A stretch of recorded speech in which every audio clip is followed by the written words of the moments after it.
ઓમ નમઃ શિવાય. સેવા એ જ લક્ષ.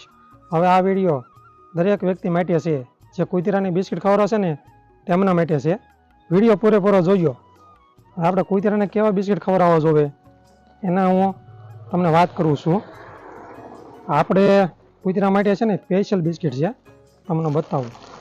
જો આ સ્પેશિયલ કૂતરાના જ બિસ્કિટ આવે, આપણે ભાવનગરથી મગાવીએ છીએ. આખો કોથળા લાવ્યા છે.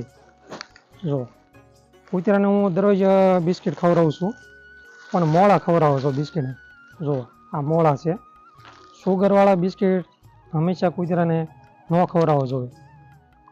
સુગરવાળા ખવડાવવાથી શું થાય કે એને ખ થાય પછી એટલે આપણે એમ થાય કે આપણે ધર્મ કરીએ, ધર્મ કરતાં તેમના પાપના ભાગીદાર બનવી. જો આવી રીતે આ મોળા બિસ્કિટ આપણે મગાવેલા છે. આ 60 રૂપિયાના કિલો આવે જથ્થાબંધ મગાવો એટલે. આ તમને સસ્તા પડે. એટલે જે કૂતરાને બિસ્કિટ ખવડાવતા હોય ને એને હંમેશા મોળા બિસ્કિટ ખવડાવવાના, સુગરવાળા બહુ નહીં ખવડાવવાના. અમુક કંપનીના એવા બિસ્કિટ આવે, તમને નામ ન દેતો, પણ એ તમારે ખવડાવાય નહીં સુગરવાળા બિસ્કિટ.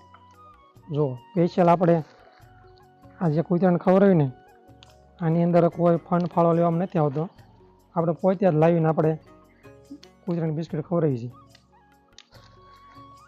જો આવી રીતે મોળા બિસ્કિટ ખવડાવવાનો આગ્રહ હંમેશા રાખજો. જે ખવડાવતા હોય તેમના માટે આ વિડીયો છે. એ વિડીયોને આપણે શેર કરજો. શેર કરવાનું ભૂલતા નહીં. જો આવી રીતે આ વિડીયો શેર અવશ્ય કરજો.